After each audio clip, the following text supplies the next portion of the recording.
In today's video, I'm going to teach you how to create new website in Gohighlevel. To get started, log into your Gohighlevel account and wait for the dashboard to load fully.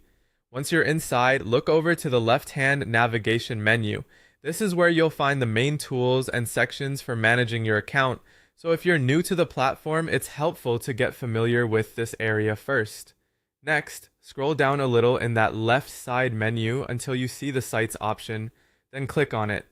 This will take you into the section where Gohighlevel organizes web-related assets like funnels and websites. After that page opens, look toward the top menu and select websites.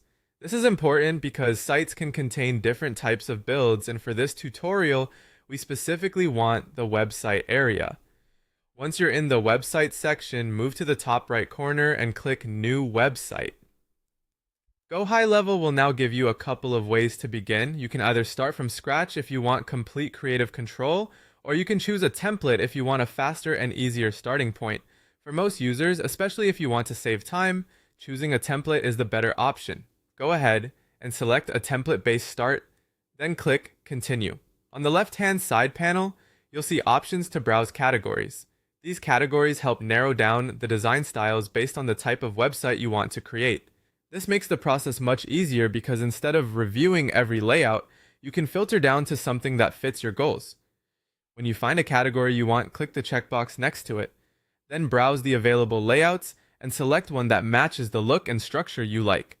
Take a moment here and choose carefully, because the layout you pick will shape your starting design and save you editing time later. Once you've found a layout that works for you, click Choose. After that, Gohighlevel will begin adding the layout to your new website. This can take a little time, so just give it a moment to process. It's completely normal if the page takes a few seconds to load while the design is being prepared. As soon as the layout has been added, you can start customizing it. This is where you'll begin editing text, updating images, adjusting sections, and making the website fit your brand or business needs. At this point, your new website has officially been created and you're ready to build it out exactly the way you want.